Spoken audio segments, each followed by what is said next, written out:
검찰 상황들, 대장동 이 항소 포기와 관련해서 검찰의 반발 이런 것들 또 집중적으로 또 깊숙이 분석을 해보겠습니다. 김규현 변호사 함께합니다. 안녕하십니까? 네, 김규현 변호사가 검사 출신이죠. 아, 예, 그렇습니다. 네, 그래서 이제는 좀 잊어버리시는 분들도 있는 것 같아요. 예. 바람직합니다. 그 누구보다 이 검사들의 생리, 검사들의 생각 이건 누구보다 잘 알고 있는 변호사다 이런 생각이 들어요. 그래서 이 대장동 사안에 대해서 한번 들어봐야 될 것 같은데 일단은 대장동 항소 포기 이걸로 난리가 났지 않습니까? 예. 검사들이 거의 릴레이로 이프로스에 글도 남기고 뭐 강백신 뭐 이런 사람들은 뭐 거의 이 언론이 다 대문짝하게 보도할 수 있게 그런 내용들을 지금 알리고 있는 그런 상황인데 일단은 대장동 항소 포기에 대한 검사들의 반발 보시고 어떤 생각하셨어요? 그러니까 진작에 이러지 그랬어요. 진작에 이러지 그러냐. 네, 진작에 좀 이제 뭐 그동안 뭐 하다가 한동훈 전 대표는 뭐 검찰이 스스로 죽었다 뭐 이런 말도 하던데 네. 아니 지금 누가 대장동 사건에서 누가 뭐 김만배 불기소하라 그랬습니까? 그렇죠. 네. 아니 뭐 누가 무죄 나왔는데 항소하지 말라 그랬나요? 아니 뭐 석방하라 그랬어요 이 사람들을. 그렇네요. 근데 지금 우리 한 1, 2년 전에만 보십시오. 김건희를 불기소하라 그랬습니다. 그냥 대놓고 봐주라고 그랬잖아요. 무혐의하라고. 그렇죠. 그리고 윤석열 구속 취소 사건 됐을 때도 그냥 석방하라 그랬어요. 항고하지 말고. 예. 이번에 대장동 사건은 전부 유죄가 나왔어요. 그리고 검찰 구형의 2분의 1 이상, 심지어 일부는 검찰 구형보다 더 나왔어요. 선고가. 그렇죠. 예. 이런데도 이러면 사실상 2분의 1이 보통 기준이기 때문에 네. 항소를 안 해도 무방한 사건이에요. 그러니까 해도 그만, 안 해도 그만. 근데 기준에 따르면 안 하는 게 맞는 사안입니다. 예. 이런 사건에 대해서 검사들이 갑자기 집단 반발하는 것이 저는 일단 일응 이해가 되지 않고 네. 이 정도의 이런 집단 반발이 있다라고 했으면 똑같은 기준으로라면 윤석열 구속 취소 때 그리고 김건희 무혐의 때 이때라면은 거의 뭐 같은 기준이면 뭐 다 폭동이 일어나야죠 검찰이. 네. 근데 그 아무도 비교해 보면. 네, 근데 김건희 윤석열 때는 정말 아무도 누구도 반발하는 사람이 없었습니다. 선택적 검사의 반발. 그렇죠. 이해할 수가 없다. 검사들 자체가 이미 정치 집단이 되어버렸다. 저는 그렇게 판단할 수밖에 없죠. 이거는. 그래요. 네, 그냥 검찰당 아예 그냥 나와서 당을 하나 차리시라. 저는 그렇게 말씀드리고 싶어요. 그러니까 이 사람들이 수사라고 국민들을 대신해서 그러니까 공복으로서 열심히 일하는 공무원의 뭐 자세 그런 게 아니라 정치질을 하고 있다. 그렇죠. 검찰당의 모습을 이번에 민낯을 보여줬다 이렇게 보시는군요. 아니 같은 기준이어야 될 거 아니에요. 검찰하면 공정한 기준, 법에 따른 기준 뭐 이런 걸로 하면은 똑같은 잣대를 들이대야 될 건데 김건희 윤석열 구속 취소나마 무혐의 때는 침묵하고 이번에는 막 집단 반발하고 이러면 이걸 그냥 정당이라고 불러야지 그 정치 집단이지 이게 어떻게 국가 기관이자 뭐 준사법기관입니까 이게. 말이 안 되죠. 그래서 이 부분을 저희가 계속해서 지적을 하고 얼마나 심각한 검찰의 행태인지를 봐야 되는데 지금 언론 보도나 이런 걸 보면은 마치 이게 돈을 우리가 환수하지 못한다. 그러니까 범죄 수익을 우리가 못 갖게 돼서 이거 우리 국민한테 돌려줘야 되는데 검사들이 이런 정의로운 일을 하려고 했는데 이거를 윗선에서 막았어요. 이런 취지인 것 같아요. 예, 이게 참 여러 가지 관점에서 이야기를 좀 해볼 수 있을 것 같아요. 근데 뭐 일단 항소 기준이 안 되기 때문에 포기해도 문제가 없고, 그리고 이거를 그 위에서 지시했다고 하는데 아닙니다. 사실 노만성 대검 검찰총장 직무 대행이 자기 책임하에 결정했다고 하고 있어요. 윗선이랑 아무 관련이 없는 거죠. 그렇다고 한다면, 그럼 자기들 검찰총장이 지시했는데 그럼 따라야지 뭘 어떻게 하자는 거예요. 그 부분하고 그리고 이렇게 한다고 해서 그럼 이재명 대통령이나 이 민주당 정권에 뭐 도움이 되는 게 있느냐? 아무것도 없어요. 그러니까 이게 항소 안 하면 어쨌든 지금 징역형을 받은 그 5인방이 항소를 했기 때문에 항소를 안 한 상태에서 항소심에 가게 되면 이게 좀 불리하다 이런 생각을 하고 있는 것 같은데. 아니 그러니까 일견 지금 비판을 자꾸 야당이나 보수 언론에서 하는 게 뭐 정권 비호를 그래서 위해서 그랬다 뭐 이재명 대통령이 개입했다 뭐 이런 얘기를 하잖아요. 근데 그 상식적으로 그들 말대로라면 뭐 이재명 대통령이나 뭐 정권의 득이 되어야 항소 포기를 할 거 아니에요. 항소 포기한 게. 근데 득될 게 아무것도 없어요. 이 재판의 피고인 핵심은 5명 아닙니까? 5인방에 그러니까 대해서 한 거잖아요. 이게 지금 유동규, 김만배, 남욱, 정영학, 정민용인데 이재명 대통령은 이 사건 피고인 아닙니다. 아닙니다. 그래서 이 사람들이 유죄가 나오든 무죄가 나오든 뭐 항소를 하든지 말든지 이재명 대통령하고는 아무 상관이 없어요. 그건 다른 재판이라고요. 이재명 대통령. 그건 아예 다른 재판이다. 예, 다른 재판이고 예. 그리고 설령 여기에 있어서 심지어 1심 재판은 뭐 이재명 대통령이 뭐 윗선에 개입이 있었는지 거기에 대해서 뭐 알 수가 없다. 없었던 것 같다 이렇게 판단을 오히려 지금 몰랐다. 한 거거든요. 몰랐다. 근데 이거 항소한다 그래가지고 그 2심에서 이재명 성남시 개입이 있었다 이렇게 판단해 주는 것도 아니에요. 그건 애초에 사건의 판단 대상이 아니니까. 네. 그러니까 뭔가 이익이 있어야 항소 포기를 지시하든 말든 할 텐데 대통령이 얻는 이익이 아무것도 없다고요. 그러니까 이걸 가지고 뭘 정치 쟁점화해가지고 비난하는 것도 이거는 뭐 너무 억지 주장이라고밖에 볼 수가 없고요. 예. 그리고 이제 검찰이 그럼 왜 이러는 거냐? 왜 제가 이럽니까? 보기엔 유동규 때문인 것 같아요. 유동규 그게 때문이다? 제일 합리적이에요. 유동규 왜냐? 때문이다. 왜입니까? 유동규 그리고 이제 정민용 네. 이 둘을 검찰이 노골적으로 봐주려고 그랬습니다. 유동규는 자기가 이제 3년으로 정리가 됐다. 3년 살고 나오는 걸로 막 이런 얘기까지 하고 다녔다고 해요. 네. 그리고 검찰은 유동규 정민용에 대해서는 굉장히 봐주기 구형을 했어요. 원래 돈은 준 사람이 더 세게 받습니까? 받은 사람이 더 크게 처벌받습니까? 받은 사람이 예. 더 크게 처벌받죠. 그렇죠. 여기서 유동규는 받은 사람이고요. 예. 그 김만배가 준 사람입니다. 근데 검찰이 김만배한테 12년 구형하고 유동규한테는 7년 구형해요. 아, 그렇네. 예. 근데 김만배는 7년이 나왔고요. 8년인가? 이렇게 나왔고요. 유동규는 구형보다 더 많이 받습니다. 선고형이. 7년인데 8년이 나왔죠. 예, 8년이 나와요. 예. 예, 그러니까 유동규가 흔들리는 거죠. 이거. 나 3년만 살고 나오는 거 아니었어? 네. 그런데 그러면 이제 유동규가 또 흔들려갖고 남욱처럼 이제 진실을 털어놓을 수도 있는 거죠. 사실은 뭐 이런 일이 있었다고. 그 검찰은 그게 쫄리는 겁니다. 계속 그렇네요. 자기들이 유동규한테 영향력을 행사하고 지배력을 행사해야 유동규가 그나마 진술을 변경 안 하고 유지할 텐데 그걸 보여주기 위해서 억지로 항소하려고 한 거 아니냐. 이게 저는 가장 설득력이 있는 것 같고요. 보여준다. 예. 예. 그 유동규가 딱 봤을 때는 나 이제 큰일 났구나. 이게 뭐야? 검찰 못 믿겠다 이렇게 하고 있을 텐데 그게 아니다. 이게 윗선에서 잡아 흔들어 가지고 검찰이 어쩔 수 없었다. 우리는 항상 네 편이고 항상 지켜주려고 열심히 노력하고 있다. 이런 겁니까? 그렇죠. 그래서 일선 수사팀은 계속 항소를 하려고 한다라고 보는 게 전 제일 합리적으로 보여요. 그리고 이제 마지막 이제 범죄 수익 환수 뭐 쟁점입니다. 이걸 가지고 이제 뭐 7천억 뭐 환수가 막혔다. 뭐 한동훈 전 대표도 네. 오늘 또 페이북에 글 남겨가지고 7,800억인가요? 뭐 그 얘기를 하고 있더라고요. 그 단적으로 제가 이렇게 말씀 한번 드려볼게요. 국민재산 7,800억 포기했다. 예. 이것만 딱 들으면은 맞아, 돈은 받아야지, 돈은 환수해야지 이렇게 생각하시는 분이 있는데. 그렇죠. 저 처음에는 그렇게 충분히 생각을 할 수 있는데 네. 그 완전히 잘못된 겁니다. 잘못됐다. 뭐냐면 환수는 이 재판에 형사 재판 여기서 하는 게 아니에요. 그 민사 재판에서 하는 거예요. 이렇게 한번 말씀드려볼게요. 캄보디아나 이런 데면 보이스피싱, 리딩방 이런 거 많잖아요. 그런 사건들 보면은 피해액이 막 수백억, 수천억인 사건들 많아요. 네. 그런 사건에서 검찰이 추징 구형했다는 얘기 들어본 적 있으세요? 아니면 법원이 막 수백억, 수천억 수익을 환수했다. 못 들어보셨죠? 예. 사기 사건, 배임 사건이라서 그런 거예요.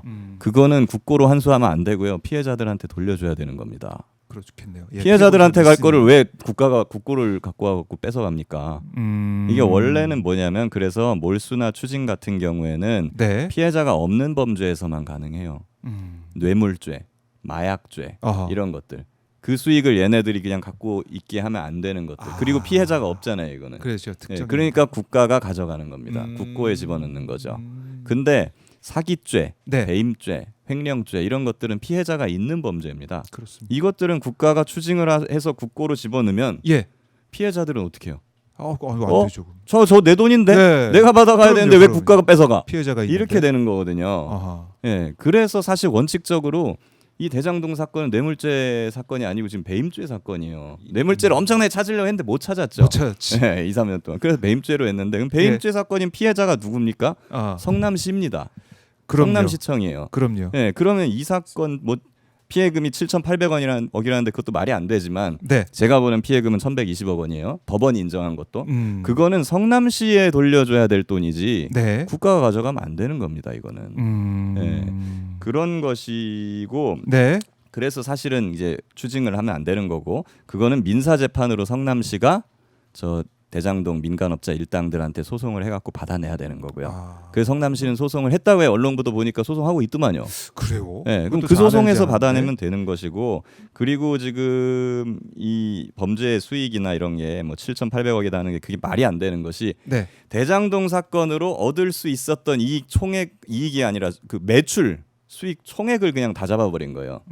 민간업자들은 영원을 가져가야 된다. 다 뺏어야 된다. 쟤들이 번 돈. 그럼 민간업자가 왜 그러니까 그 일을 해요? 이렇게 사업을 계산한 해요? 거라 그건 말이 안 되는 거고 그래서 1심 법원도 그게 말이 안 된다고 판단을 했는지 예. 이렇게 합니다. 1심 법원은 이 사건의 초과 수익은 1,120억 원이다. 왜냐? 이 대장동 사건의 이익 배당이 5,900억 원 정도 돼요. 네. 5,900억 원인데 성남시랑 민간업자들이 지분이 반반입니다.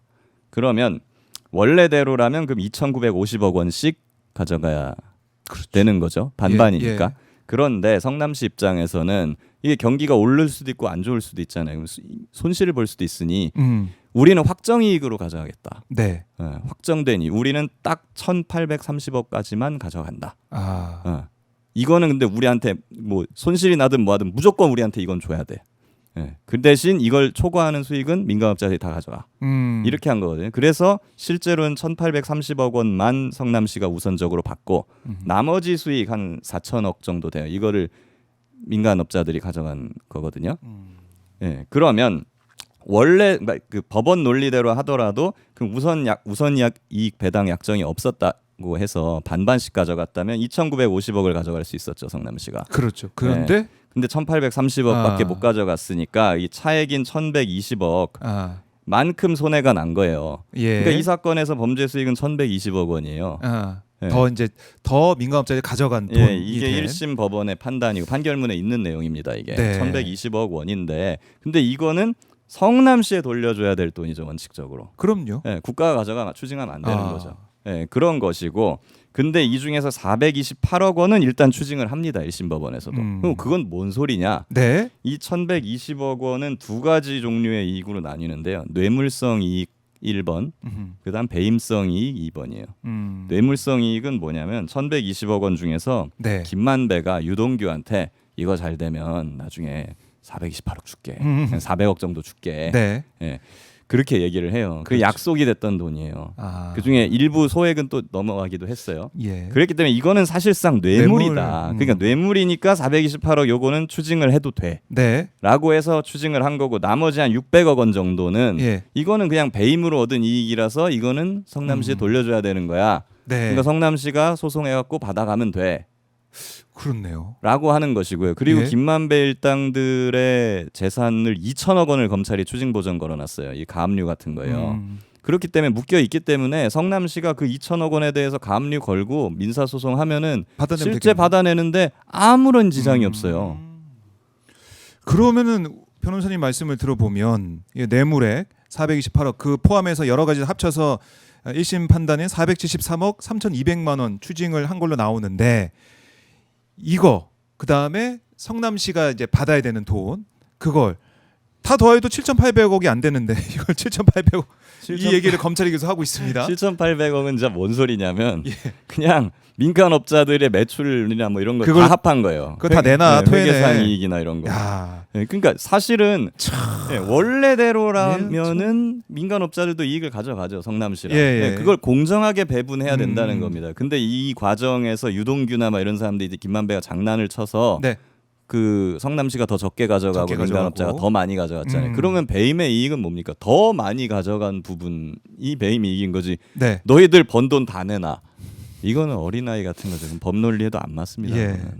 검찰의 주장이 얼마나 말이 안 되는지 김기현 변호사가 하나하나 정말 깨주고 있는데 그러니까 대장동 항소 포기한다고 해서 윗선 개입 의혹을 제기하고 있는 정치권의 목소리도 보면은 뭐 윗선 개입할 필요가 없는 거고 그렇죠. 그다음에 돈 얘기를 계속 하고 있는데 그 돈 얘기도 말이 안 되는 뭐 거고 예를 민사에서 들면- 다투는 되는 그런 내용이고 그리고 7,800억이 또 얼마나 허황되냐면 예를 한번 들어볼게요. 네. 박근혜 정권 때 그 뭐 이재용 회장이나 막 이런 사람들이 박근혜 가가지고 막 청탁하고 그랬잖아요. 네.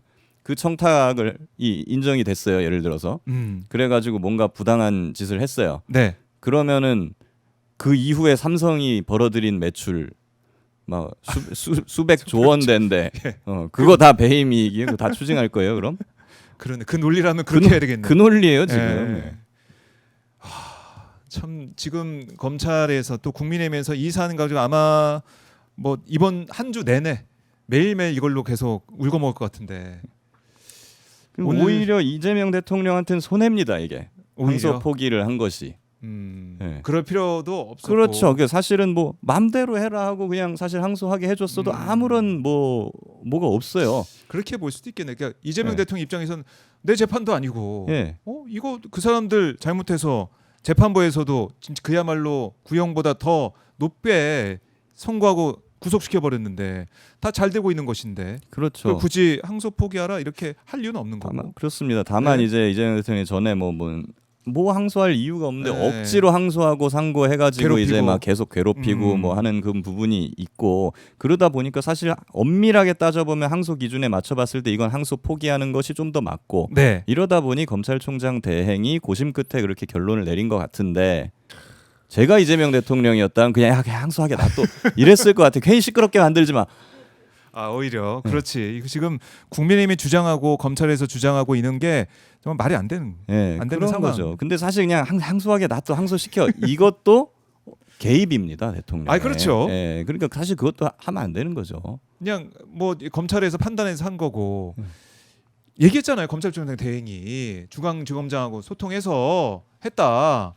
물론 정진우 중앙지검장은 나는 반대했다 다시 뭐 이런 얘기를 하던데 어쨌든 그걸 떠나서 검찰총장과 서울중앙지검장 사이에 소통을 해가지고 판단해서 결론은 총장 직무대행이 내렸다. 그렇게 그렇죠. 확인했습니다. 네. 일단은 오늘 10시 30분에 정성호 법무장관이 도어 스태핑, 그러니까 출근길에 기자들과의 질의응답을 한다고 해요. 아마 이 얘기가 나올 것 같은데 여기에 대해서 정성호 장관은 어떤 얘기를 하는지 좀 지켜보죠. 네. 지켜보는데 이걸 뭐 윗선 개입 이걸로 어마어마하게 끌고 가는 이 프레임은 잘못됐다라고 정리하고 그런데 지금 검찰에서는 아까 언급하신 것처럼 계속 반발하고 이런 모습들 글쎄요. 유동규한테 잘 보이고 싶어하는 그런 유동규 마음을 흔들리게 안 만들려고 하는 부분도 있을 것 같고 아까 김종훈 기자랑도 얘기 나눴지만은 주말 사이에 남욱 변호사의 폭로 그리고 배를 가르겠다 이 얘기를 정일권 검사가 했다는 얘기도 나왔습니다. 근데 이게 이상하게도 잘 보도가 안 돼요. 이 이름 자체가 충격적이죠. 충격적인 이 사안인데 정일권 검사 실명이 잘 보도가 안 되고 있어서 좀 이걸 또 막기 위한 검사들의 반발 아니냐. 사실 언론이 이런 충격적인 일이나 나쁜 일이 있으면 실제로 그 실명을 보도하고 해야 되는 건데 잘 안 해요. 안 하더라고요. 단적인 예가 제가 구명로비 의혹을 폭로했을 때도 이종호 씨 이름이 한동안 안 나왔어요. 얼굴도 한동안 안 나왔어요. 그랬죠.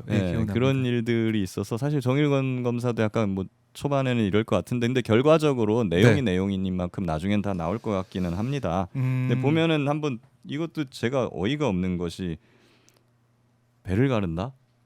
이거는 어떻습니까? 검사 해본 입장에서 좀 일선 검사들이 이런 표현을 씁니까? 아니요, 저는 이거는 진짜 충격적인 얘기예요. 이게 그러니까 제가 들은 바로는 최근에 저도 특수전담을 잠깐 해봤는데 특수부 검사들이 선배가 저한테 조사하는 방법을 알려주면서 한 게 이런 거였어요.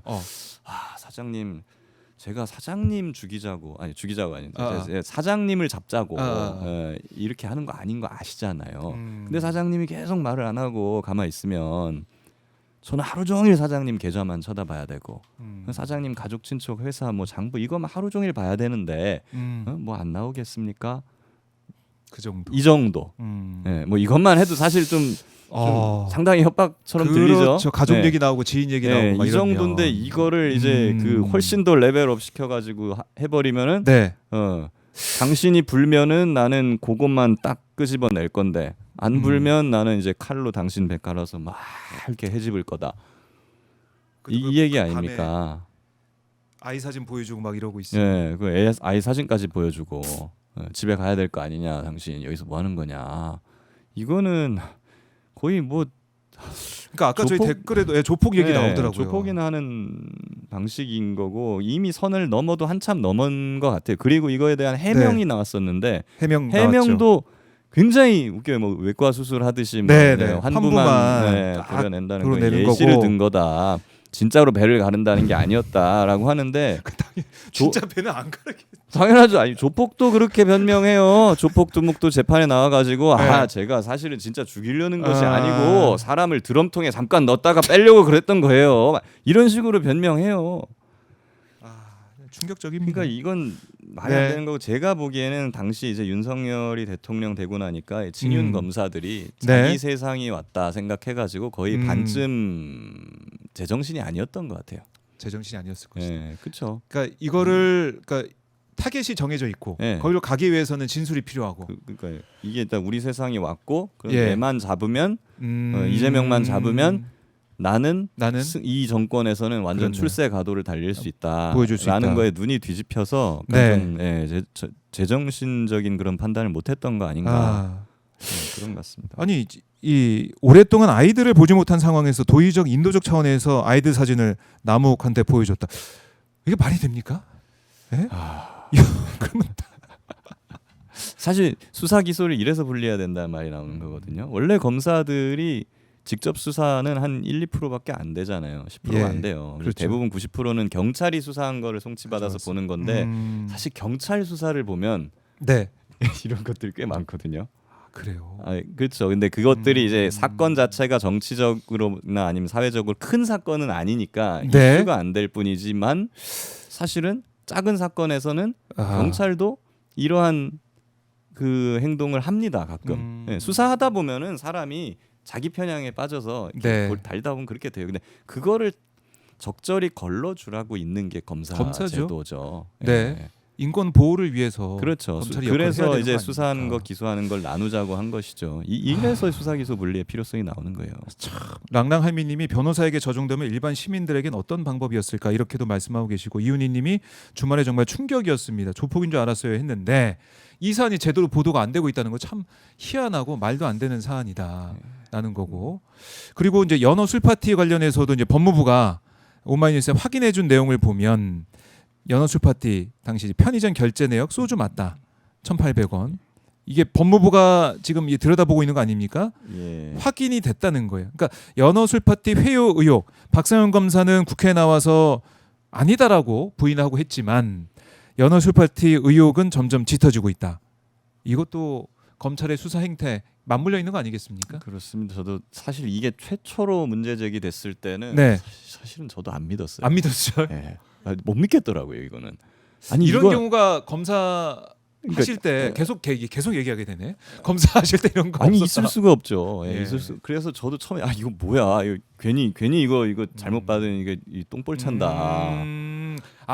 이게 허위일 수도 있다. 이 주장, 연어 술 그러니까 파티 주장이. 저도 처음엔 그렇게 생각했거든요. 설마 근데 그랬을까? 이제 그 뒤에 이제 계속 흘러가는 걸 보다 보니까 예. 와 이거 점점 진짜일 수도 있겠는데 이거 충격적이다라는 거의 온 것이고 지금 결과적으로 지금 법인카드 내역이나 이런 걸로 소주 생수 산 게 다 나왔잖아요. 그렇습니다. 거기다가 저게 구체적이고 조작되기가 굉장히 힘든 것이 네. 생수는 한 병에 500ml고 소주는 한 병에 360ml니까 예, 360ml. 상식적으로 1대1이 안 되잖아요. 그럼 네. 생수통에 이걸 부으면 남잖아요. 그러니까 그거 채우기 위해서 소주 한 병을 더 샀다는 거 아니에요. 딱 맞아요. 그러니까. 이렇게 리얼하잖아요. 이걸 어떻게 조작할 수가 있겠어요, 이게. 말을 지어내도 이렇게는 못 지어냅니다. 맞아요. 그러니까 맨 처음에 이걸 결제한 다음에 딱 소주 한 병 추가하는 금액 1,800원을 딱 결제했다. 근데 용량을 보니까 한 병을 나눠 담으면 딱 맞다. 그러니까요. 사실 그래서 이게 아이고. 청문회 국정감사에 저도 증인 불려갔을 네. 때 사실은 그 증인들 쫙 앉아 있잖아요. 그렇죠. 이화영 부지사가 제 옆에 앉았었어요. 네. 그래서 저는 재상병 때문에 불려갔고 이화영 부지사는 예. 요거 때문에 불려갔고 그래서 둘이서 이제 옆에 앉으면서 좀 대화를 많이 나눴습니다. 그렇죠. 사실. 예. 좀 물어보셨어요. 예, 그런 이야기를 서로 나누는데 이분의 말을 직접 들어보니 네. 거짓말이 아닌 것 같은 거예요. 너무 생생하게 말씀을 하시니까. 그래서 그때 저는 이거 진짜다라고 거의 확신을 하게 됐어요. 그게 지금 드러나고 있다라고 볼 수가 있겠습니다.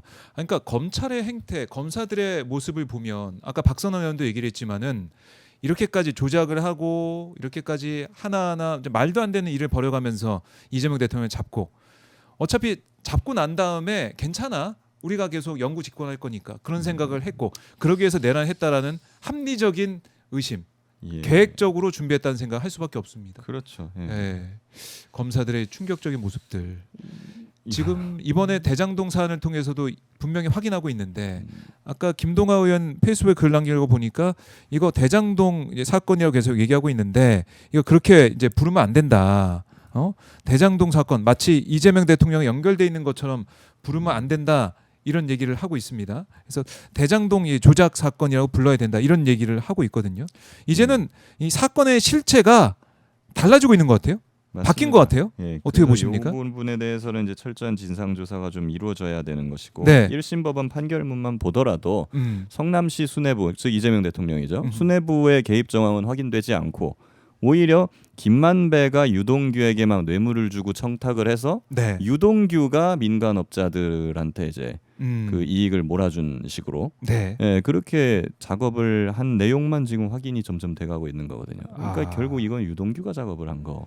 이거는 되는 유동규가 겁니다. 작업을 한 걸로 예. 1심에서는 사실 확인해 준 사항이다라고 볼 수가 그렇죠. 있겠고 이제 대장동 사건은 대장동 조작 사건으로 불러야 된다. 이렇게 김동아 의원이 페이스북에 글을 지금 남기고 있는 상황입니다.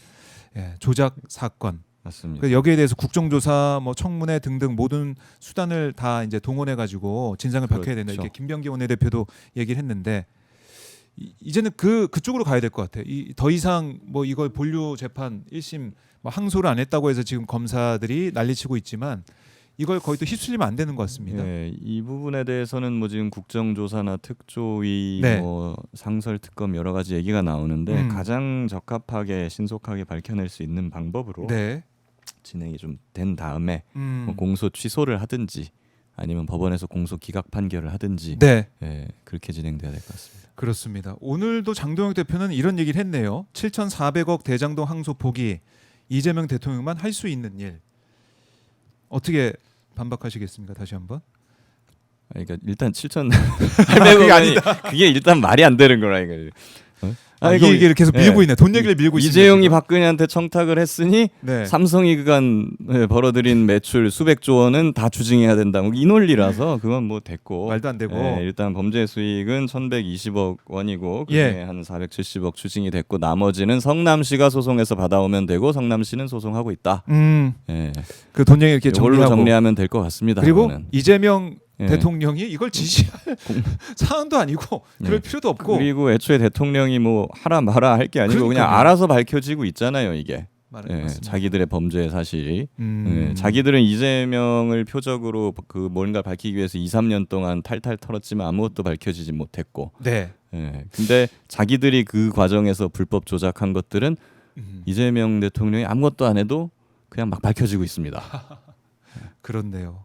정일건 검사의 했던 얘기 남욱 변호사가 얘기를 하고 있고 또 재판부 1심 판결을 통해서 이 5인방 대장동 5인방 징역 선고 또 오히려 검찰의 구형보다 더 많은 판결 징역형이 나오면서 법정 구속이 되면서 진실도 드러나고 있고 회유 또 연어술 파티 이런 것들이 드러나고 있다.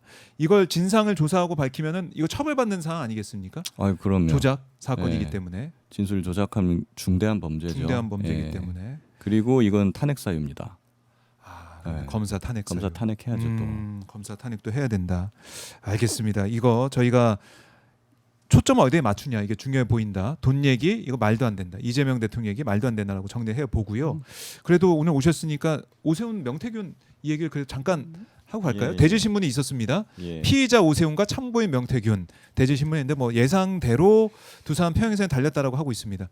어떤 의미 있는 조사 결과 보도된 내용 뭐 주목하고 계신 게 있습니까? 명태균 씨 말을 다 믿을 수는 없겠는데 근데 뭐 자기는 입장에서는 오세훈의 혐의를 뒷받침하는 정황이나 진술이 상당히 많이 있었다라는 것이고요. 그리고 사실은 피의자로 오세훈 시장을 조사한 거거든요. 그렇죠. 특검이 현직 서울시장을 피의자로 조사를 이렇게 공개적으로 한다라는 것은 뭐 이미 결론을 섰다.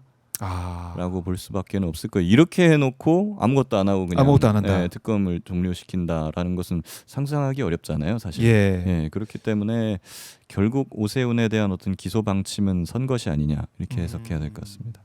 그러니까 뭐 사실은 마침표만 찍으면 된다 이 얘기를 많이 저희가 들어왔는데 물론 이제 뭐 죄가 있는 혐의자들에 대해서는 당연히 기소해서 처벌해야 되겠습니다. 네. 그거는 맞는 말이고 하는데 사실은 이제 명태균 씨의 어떤 의도가 도대체 무엇인가라는 것도 좀 한번 살펴는 봐야 될 것 같아요. 그러니까 네. 마냥 좋아할 일은 아닐 수 있다.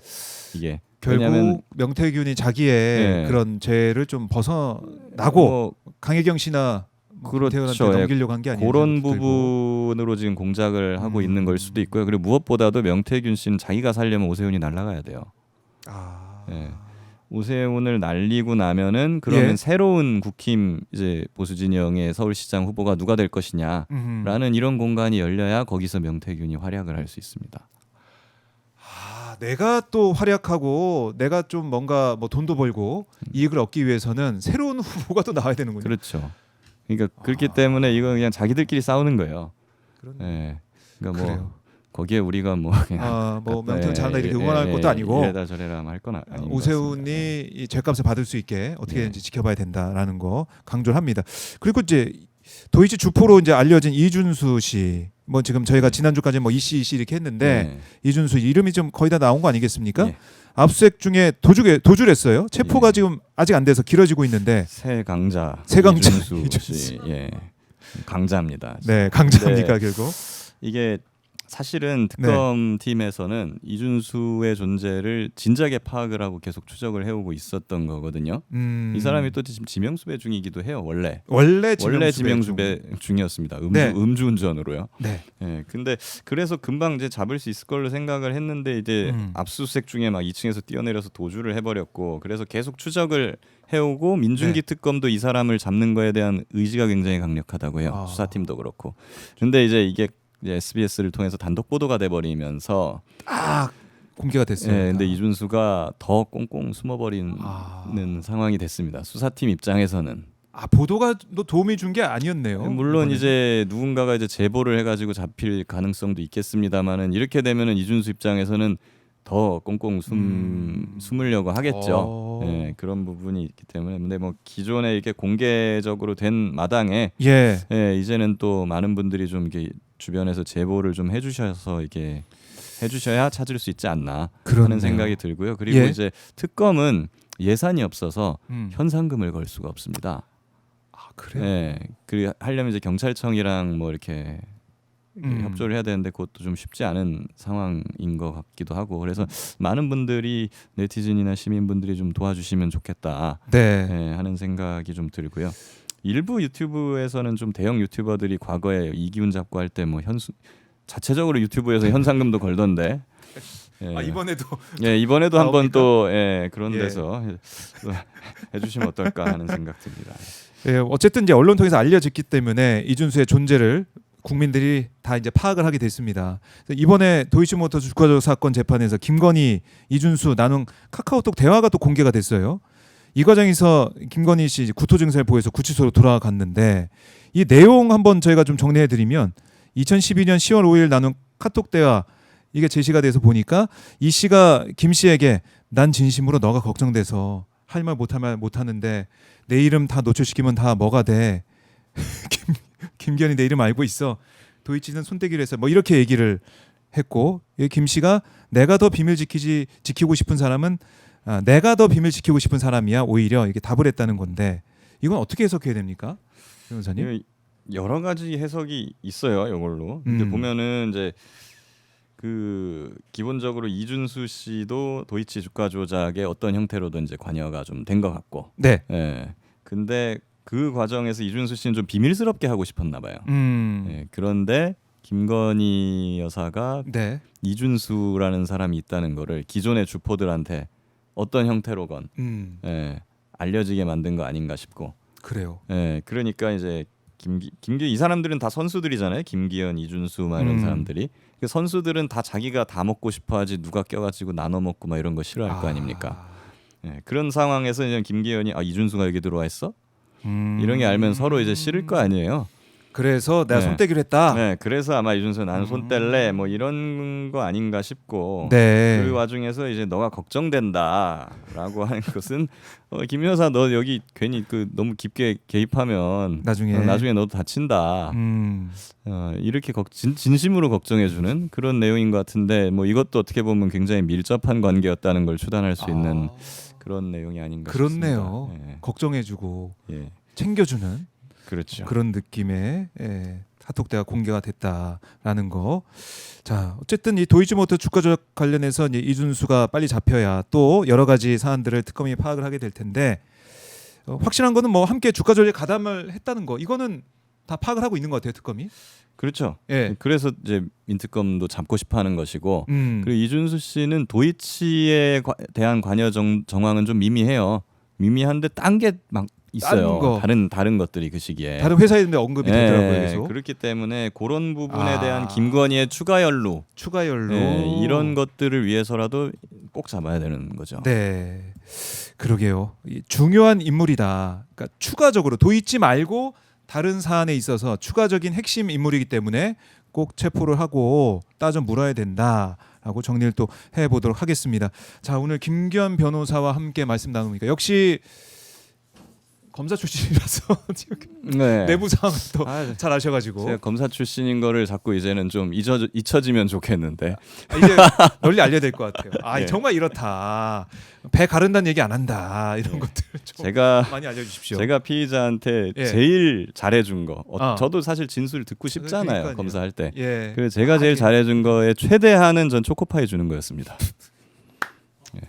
그런데 따뜻합니다. 정으로 수사를 했던 김기현 변호사. 오늘 말씀 잘 들었습니다. 고맙습니다. 예, 감사합니다. 네, 감사합니다.